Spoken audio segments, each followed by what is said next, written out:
ராஜஸ்தான் மாநிலத்தோட புந்தி மாவட்டத்துல போலீஸ் கான்ஸ்டபிளா வேலை பார்த்துட்டு இருந்தவர் தான் 30 வயசான அபிஷேக் சர்மா. இவருக்கும் இவரோட மனைவிக்கும் கருத்து வேறுபாடு ஏற்பட்டு தனியா இருந்ததால இவர் தன்னோட அம்மா அப்பா மற்றும் தங்கச்சி கூட ஒரு வீட்டுல வாழ்ந்துகிட்டு இருந்தாரு. இவர் வேலை செய்யக்கூடிய கோட்வாலி ஸ்டேஷன்ல இருந்து இவர் வீடு சுமார் 4 கிலோமீட்டர் தொலைவுல இருந்துச்சு.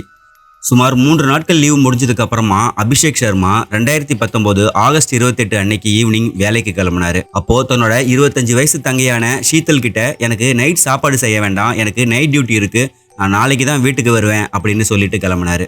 ஆரம்பத்துல கமாண்டோ டியூட்டியில சேர்றதுக்காக ட்ரைனிங் எடுத்துட்டு இருந்தவருக்கு 19 வயசுலேயே உள்ளூர் போலீஸ்ல வேலை கிடைச்சதுமே அவங்க குடும்பத்தினர் நீ இந்த வேலையிலேயே இருந்தா போதும் அப்படின்னு சொல்ல 11 வருஷங்களா அபிஷேக் சர்மா அந்த போலீஸ் வேலைக்கு போயிட்டு இருந்தாரு.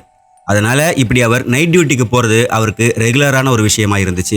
அப்படிதான் அந்த 2019 ஆகஸ்ட் 28 அன்னைக்கும் அவர் தன்னோட வீட்டுல இருந்து கிளம்பினாரு. பொதுவா இப்படி நைட் டியூட்டி போனா அபிஷேக் சர்மா மறுநாள் காலை 10 மணிக்கு வீட்டுக்கு வர்றது வழக்கமா இருக்கும்.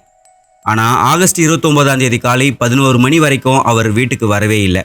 ஒருவேளை ஸ்டேஷன்ல வேலை அதிகமா இருக்கும்னு நினைச்சு வீட்டுல இருந்தவங்களும் வெயிட் பண்ணி பார்த்தாங்க. மதியம் ஆகியும் அவர் வராம இருந்ததால அவங்க குடும்பத்தினர் அவருக்கு கால் பண்ணி பார்த்தாங்க. ஆனா அவர் நம்பர் சுவிட்ச் ஆஃப்ல இருந்துச்சு. இதுக்கப்புறமா ஸ்டேஷன்ல வேலை செய்யக்கூடிய அபிஷேக்கோட நண்பராக இருக்கக்கூடிய ஒரு காவலருக்கு ஃபோன் பண்ணி அபிஷேக் நைட் டியூட்டி முடிஞ்சு மறுநாள் வீட்டுக்கு வராத விஷயத்த சொன்னாங்க. அதுக்கு அவர் என்ன சொல்றீங்க, நேத்து அபிஷேக்குக்கு டியூட்டியே கிடையாது, அவருக்கு 4 நாள் லீவு முடிஞ்சதுக்கு அப்புறமா அதாவது இன்னைக்கு தான் நைட் டியூட்டி, நேத்து அவர் ஸ்டேஷனுக்கு வரவே இல்லையேன்னு சொன்னாரு. இதனால பதட்டம் அடைஞ்ச அபிஷேக்கோட குடும்பத்தினர் தங்களோட உறவினர்களுக்கும் நண்பர்களுக்கும் கால் பண்ணி அபிஷேக் அங்க வந்தாரா, எதுவும் கால் பண்ணாரா அப்படின்னு விசாரிச்சாங்க. ஆனா அதுல எந்த ஒரு அப்டேட்டுமே கிடைக்கல. அன்னைக்கு நைட் வரைக்கும் அபிஷேக் வருவார்னு வெயிட் பண்ணி பார்த்தாங்க. ஆனா அபிஷேக் கடைசி வரைக்கும் வரல. இதுக்கு அடுத்த நாளான ஆகஸ்ட் 30ஆம் தேதி அபிஷேக் வேலை செய்யக்கூடிய ஸ்டேஷனுக்கு அவருடைய குடும்பத்தினர் கம்ப்ளைண்ட் கொடுக்க போனாங்க. ஆனா காவல்துறையை சேர்ந்த நபரே காணாம போயிட்டாருன்னு வெளியே தெரிஞ்சா மக்கள் கிட்ட தேவையில்லாத வதந்திகளும் பதட்டமும் ஏற்படும்னு அதை எஃப்ஐஆர் பண்ணாம போலீஸ் ரகசியமா விசாரிச்சாங்க. ஆனா போலீஸோட ரகசிய விசாரணையில எந்த தகவல்களும் கிடைக்காததால அபிஷேக் காணாம போனதுல இருந்து ஒரு வாரம் கழிச்சு அதாவது செப்டம்பர் 5ஆம் தேதி அதிகாரப்பூர்வமா வழக்கு பதியப்பட்டு விசாரணை தொடங்குச்சு. இந்த வழக்கு ரொம்ப உணர்ச்சிகரமானது அப்படிங்கறதால டிஎஸ்பி இந்த வழக்கை விசாரிக்க ஒரு தனிப்படையை உருவாக்குனாரு. அந்த டீம் அபிஷேக்கோட மொபைல் சிக்னல் டீடைலை செக் பண்ணாங்க. மேலும் வீட்டுல ஏதாவது பிரச்சனை நடந்துச்சா, பிரச்சனையினால அவர் வீட்டை விட்டு கோவிச்சுக்கிட்டு போயிட்டாரா அப்படின்னு குடும்பத்தினர்கிட்ட விசாரிச்சாங்க. அதுக்கு அவங்க குடும்பத்தினர் வீட்டுல எந்த பிரச்சனையும் கிடையாது, 4 வருஷத்துக்கு முன்னாடி அதாவது 2015ஆவது வருஷம் அபிஷேக்குக்கும் 25 வயசான திவ்யா அப்படிங்கிற பெண்ணுக்கும் திருமணம் நடந்துச்சு. திருமணமான 2 வருஷத்துல அவங்களுக்கு ஒரு பெண் குழந்தையும் பிறந்துச்சு. 2018ஆவது வருஷம் அபிஷேக்குக்கும் திவ்யாவுக்கும் இடையில கருத்து வேறுபாடு ஏற்பட்டு அந்த பெண் தன்னோட குழந்தைய தூக்கிக்கிட்டு அவங்க அம்மா வீட்டுக்கே போயிட்டா. அதுக்கப்புறம் இவங்க 2 பேரும் சந்திச்சுக்கிறதும் இல்லை, பேசிக்கிறதும் இல்லை. இந்த சம்பவங்கள் நடந்து கிட்டத்தட்ட 1 வருஷம் ஆயிடுச்சு. அதுக்கப்புறம் அபிஷேக் வழக்கமா தன்னோட வேலைக்கு போயிட்டு வந்துட்டு இயல்பா தான் இருந்தான். அவன் எந்த ஒரு சோகத்திலேயோ மன கஷ்டத்திலேயோ இல்லை அப்படின்னு அவங்க குடும்பத்தினர் சொன்னாங்க. அவர் கூட வேலை செய்யக்கூடிய மற்ற காவலர்களை விசாரிச்சதுல அவங்க எங்களுக்கு எதுவும் தெரியாது அப்படின்னு சொன்னாங்க. இதுக்கிடையில அபிஷேக்கோட மொபைல் டீடைல் போலீஸுக்கு கிடைச்சது. அதுல 27ஆம் தேதி மாலை வீட்டில் இருந்து கிளம்புனதுல இருந்து மறுநாள் தொடங்கி அதாவது நள்ளிரவு 12:30 மணி வரைக்கும் அவர் மொபைல் ஆக்டிவேட்ல இருந்ததும் அதுக்கப்புறமா தான் சுவிட்ச் ஆஃப் ஆயிருக்கு அப்படிங்கிறதும் தெரிய வந்துச்சு. சுவிட்ச் ஆஃப் ஆன சமயத்துல அந்த மொபைல் லொகேஷன் எங்க காட்டுச்சுன்னு செக் பண்ணதுல ராஜஸ்தான் மாநிலத்துல இருக்கிற சவாய் மதோபூர் அப்படிங்கிற மாவட்டத்துல உள்ள போன்லி ஃபோர்ட் அப்படிங்கிற ஒரு பகுதியை காட்டுச்சு. இதனால போலீஸ் டீம் அந்த இடத்துக்கு போக முடிவெடுத்தாங்க. அது வேற ஒரு மாவட்டம் அப்படிங்கறதால அங்க இருக்கிற போலீஸ் கிட்ட பேசி ஹெல்ப் கேட்டாங்க. எல்லா ப்ரொசீஜரும் முடிஞ்சு போலீஸ் அந்த பகுதிக்கு போறதுக்கு செப்டம்பர் 17ஆம் தேதி ஆயிருந்துச்சு. அந்த கோட்டை இருக்கிற பகுதி ஒரு காட்டு பகுதி அப்படிங்கறதால அதிகமா நேரம் எடுத்து பொறுமையா போலீஸ் ஒவ்வொரு இடமா தேடிக்கிட்டே இருந்தாங்க.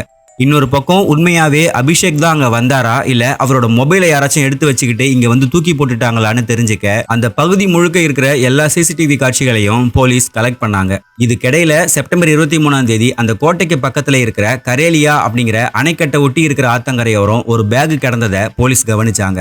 அழுக்கு படிஞ்ச நிலையில கிடந்த அந்த பேக்கை திறந்து பார்த்தப்போ அபிஷேக் காணாம போன அன்னைக்கு அவர் போட்டிருந்ததா சொல்லப்பட்ட உடைகளும் ஸ்டேஷன்ல போய் போடுறதுக்காக வச்சிருந்த சீருடைகளும் இருந்துச்சு.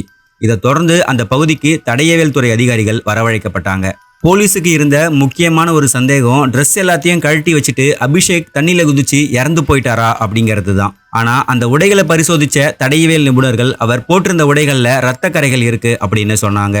இந்த இடத்துலயும் அபிஷேக்கை யாராச்சும் அடிச்சு போட்டுட்டாங்களா இல்ல அவர் இங்க வரத்துக்கு முன்னாடியே காயங்கள் ஏற்பட்டுடுச்சா அப்படின்னு பல யோசனைகள் போலீஸுக்கு வந்துச்சு.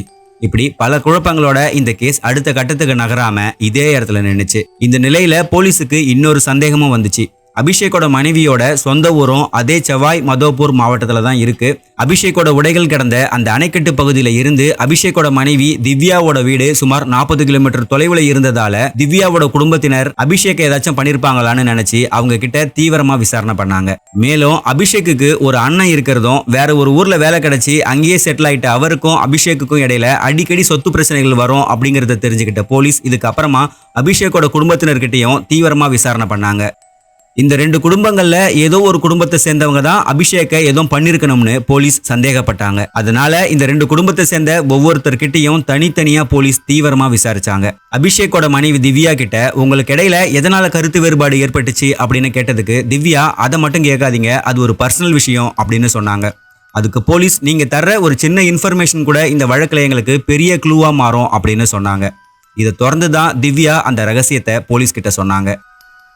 அபிஷேக் காணாம போறதுக்கு முந்தைய வருஷம், அதாவது 2018 வருஷம் ஜூலை வரைக்குமே அபிஷேக்குக்கும் அவங்க மனைவிக்கும் இடையில எந்த பிரச்சனையும் வராம அவங்க சந்தோஷமா தான் வாழ்ந்துகிட்டு இருந்தாங்க.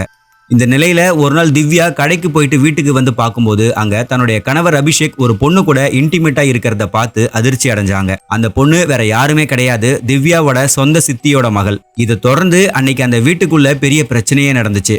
திவ்யாவோட சித்தி மகளான ஜோஷின்னு அழைக்கப்படுற அந்த சாமா சர்மா திவ்யாவோட குழந்தைய பார்க்கறதுக்காகவும் ஒரு சில நாட்கள் அந்த வீட்டுல தங்கறதுக்காகவும் அங்க வந்தாங்க. இதுல இன்னொரு ட்விஸ்டான விஷயம் என்னன்னா, இந்த சம்பவங்கள் நடக்கும்போது அந்த பெண்ணுக்கு வெறும் 16 வயசு தான். இதனால பிரச்சனை தீவிரமாகி திவ்யா ஜோஷியையும் கையோட கூட்டிக்கிட்டு அந்த வீட்டை விட்டு வெளியே வந்துட்டாங்க. தன்னோட வீட்டுக்கு வந்ததுக்கு அப்புறமா ஏன் இப்படி பண்ண அப்படின்னு கேட்டதுக்கு ஜோஷி அழுதுகிட்டே தப்பு நடந்துடுச்சுதான், ஆனா நான் ஒன்றும் பண்ணல, மாமா தான் என்னை கம்பல் பண்ணாரு, என்னால அதுக்கு மேல ஒன்றும் பண்ண முடியலன்னு சொல்ல ஜோஷி மேல இறக்கப்பட்ட திவ்யா அதுக்கு மேல அவங்கள எதுவும் சொல்லாம வீட்டுக்கு அனுப்பி வச்சாங்க. இதுதான் நாங்க பிரியறதுக்கு காரணம்னு திவ்யா போலீஸ் கிட்ட சொன்னாங்க. இது சம்பந்தமா அபிஷேக்கோட குடும்பத்தினர்கிட்ட கேட்டப்போ அவங்களும் ஆமா அது உண்மைதான்னு நடந்த விஷயத்தை உறுதி பண்ணாங்க. அந்த சம்பவத்துக்கு அப்புறமா திவ்யாவை கெஞ்சி வீட்டுக்கு வர வச்சதுக்கு அப்புறமா கூட அவங்களுக்கு இடையில சண்டைகள் நடந்துகிட்டே இருந்துச்சு. அதனால திவ்யா டைவர்ஸ் வேணும்னு கோர்ட்ல கேஸ் போட்டிருக்கா. அந்த கேஸ் இப்போ நடந்துகிட்டு தான் இருக்கு அப்படின்னு அவங்க சொன்னாங்க. இப்படி இந்த ரெண்டு குடும்பத்தினர்கிட்டையும் விசாரிச்சதுல இன்னொரு முக்கியமான விஷயம் போலீஸுக்கு தெரிய வந்துச்சு.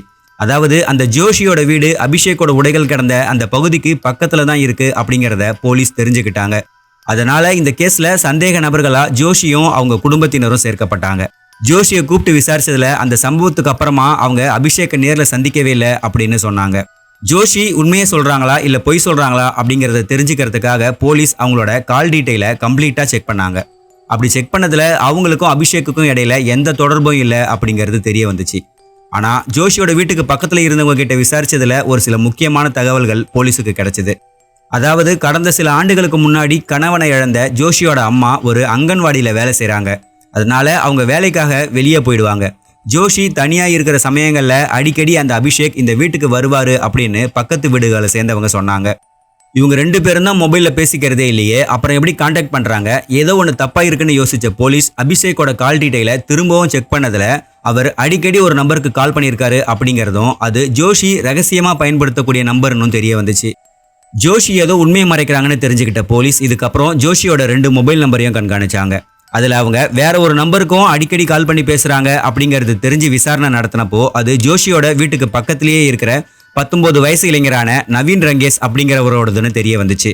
அபிஷேக்கோட மொபைல் சுவிட்ச் ஆஃப் ஆன சமயத்தில் இவங்களோட மொபைல் எந்த பகுதியில் ஆக்டிவேட்ல இருந்துச்சு அப்படின்னு செக் பண்ணதுல அபிஷேக், ஜோஷி மற்றும் நவீன் இவங்க 3 பேரும் ஒரே லொகேஷன்ல இருந்தது கண்டறியப்பட்டுச்சு. இதன் அடிப்படையில் டிசம்பர் 18 இவங்க 2 பேரையும் போலீஸ் ஸ்டேஷனுக்கு கூப்பிட்டு வந்து சுமார் 6 மணி நேரம் நடந்த விசாரணையில தான் எல்லா உண்மைகளும் தெரிய வந்துச்சு. அதாவது அபிஷேக்கோட மனைவி திவ்யா அபிஷேக்கை விட்டு போறதுக்கு காரணமான அந்த சம்பவம் நடந்ததுக்கு அப்புறமா கூட அபிஷேக் ஜோஷிக்கு கால் பண்ணி பேசியிருக்காரு. ஜோஷியோட அம்மா வீட்டில் இல்லாத சமயங்கள்ல அந்த வீட்டுக்கு போய் ரகசியமான விஷயங்கள் திரும்பவும் நடந்திருக்கு. இந்த நிலையில சின்ன வயசுல இருந்தே நண்பர்களா இருந்த ஜோஷியும் அவங்க வீட்டுக்கு பக்கத்துல இருந்த நவீனும் லவ் பண்ண ஆரம்பிச்சிருக்காங்க. அபிஷேக் அடிக்கடி ஜோஷியோட வீட்டுக்கு வரதை தெரிஞ்சுக்கிட்ட நவீன் என்னென்ன விசாரிக்க ஜோஷி நடந்த விஷயங்களை சொல்லியிருக்காங்க. அபிஷேக்கை தீர்த்து கட்டுனா மட்டும்தான் நம்ம லவ் பிரச்சனை இல்லாம போகும் அப்படின்னு யோசிச்ச நவீனும் ஜோஷியும் அபிஷேக்கை கொலை பண்றதுக்கு திட்டம் போட்டாங்க. அபிஷேக் காணாம போன அந்த ஆகஸ்ட் 28 தேதி தான் ஜோஷிக்கு 18வது பிறந்த நாள். ஆனா அன்னைக்கு வீட்ல எல்லாரும் இருந்ததால அபிஷேக்கால அந்த வீட்டுக்கு போக முடியல. இதுக்கப்புறமா இன்னைக்கு ஈவினிங் ட்ரீட் இருக்கு, அந்த கோட்டைக்கு வா அப்படின்னு ஜோஷி அபிஷேக்குக்கு கால் பண்ணி சொன்னாங்க. அதை நம்பி ஜோஷியும் அங்க போனாரு. அந்த கோட்டையில ஒரு இடத்துல அபிஷேக்கும் ஜோஷியும் சந்திச்சு பேசிட்டு இருக்கும்போது அவங்களுக்கு பின்னாடி ஒரு மறைவான இடத்துல நின்ன நவீன் தான் வச்சிருந்த இரும்பு ராடால அபிஷேக் அசந்த சமயத்துல அவரோட தலையில வேகமா அடிச்சிருக்கான். அபிஷேக் இறந்துட்டாரா இல்லையான்னு தெரியாத நிலையிலேயே அபிஷேக்கோட உடலை நவீனும் அங்க ஏற்கனவே ரெடியா இருந்த நவீனோட கூட்டாளிகளும் சேர்ந்து அந்த கோட்டைக்கு பக்கத்துல இருந்த ஒரு இடத்துல மண்வெட்டி மற்றும் கடப்பாரை வச்சு குழி தோண்டி புதைச்சிருக்காங்க. புதைக்கிறதுக்கு முன்னாடி அது அபிஷேக் தானே தெரியக்கூடாதுன்னு அவரோட உடைகள் எல்லாத்தையும் கழட்டி அதுக்கு அப்புறமா புதைச்சிருக்காங்க. அந்த உடைகளை ஒரு பையில போட்டு பக்கத்துல இருந்த கால்வாயில வீசிருக்காங்க. அதுதான் மிதந்து வந்து அந்த அணைக்கட்டுக்கு பக்கமா கரை ஒதுங்குச்சு. ஜோஷியும் நவீனும் சொன்ன இடத்துல போய் தோண்டி பார்த்தப்போ அங்க இருந்து அபிஷேக்கோட உடல் அழுகிய நிலையில மீட்கப்பட்டுச்சு. இதை தொடர்ந்து போலீஸ் ஜோஷியையும் நவீனையும் கைது பண்ணாங்க. இந்த வழக்கு கோர்ட்ல நடந்தப்போ ஜோஷி இந்த சம்பவம் நடக்கும்போது தனக்கு 18 வயசு பூர்த்தி ஆகல, அப்போ 17 வயசு தான்னு சொல்லி தன்னோட 10th மார்க் ஷீட்டை காட்டினாங்க. அதுல அவங்க டேட் ஆஃப் பர்த் செப்டம்பர் 27 இருந்துச்சு. ஆனா போலீஸ் அவங்களோட பர்த் சர்டிபிகேட்ல ஆகஸ்ட் 28 இருக்கு அப்படின்னு உறுதிப்படுத்த மற்ற குற்றவாளிகளை போலவே அவங்களையும் மேஜரா கருதி தீர்ப்பு வழங்க நீதிமன்றம் உத்தரவிட்டாங்க. மொத்தம் 35 சாட்சிகள் விசாரிக்கப்பட்ட நிலையில 2023 வருஷம் இவங்க 2 பேருக்குமே கோர்ட் ஆயுள் தண்டனையை தீர்ப்பா வழங்குச்சு. நியாயமா பார்த்தா இந்த வழக்குல ஜோஷி மற்றும் நவீன் இவங்க 2 பேரையும் விட மோசமான குற்றவாளி அபிஷேக் தான். நடந்த சில விஷயங்கள் 2 பேரோட சம்மதத்தோட நடந்துச்சா இல்ல அபிஷேக்கோட வற்புறுத்தலின் பேர்ல நடந்துச்சா அப்படிங்கிறது நமக்கு தெரியாது. ஆனா எப்படி பார்த்தாலுமே சட்டப்படி அபிஷேக் ஒரு மோசமான குற்றவாளி. அந்த சமயத்துல ஜோஷி போலீஸ்ல போய் கம்ப்ளைண்ட் கொடுத்திருந்தாலோ இல்ல இந்த விஷயம் வேற யாருக்கும் தெரிஞ்சு அவங்க போய் போலீஸ்ல கம்ப்ளைண்ட் கொடுத்திருந்தாலோ போக்சோ சட்டத்தின்படி அபிஷேக் கைது செய்யப்பட்டு அவருக்கு தண்டனை கிடைச்சிருக்கும். ஆனா அதை பண்ணாம அபிஷேக்கை கொலை பண்ணா எல்லா பிரச்சனைகளும் தீர்வாயிடும்னு நினைச்சு ஜோஷி மற்றும் நவீன் பண்ணதுதான் முட்டாள்தனமான விஷயம். ராஜஸ்தான்ல நடந்த இந்த சம்பவத்துல மிகப்பெரிய குற்றவாளின்னு நீங்க யாரை நினைக்கிறீங்கன்னு உங்களோட ஒப்பீனியனை கமெண்ட்ல சொல்லுங்க. இதே மாதிரி இன்னொரு வீடியோல சந்திக்கலாம்.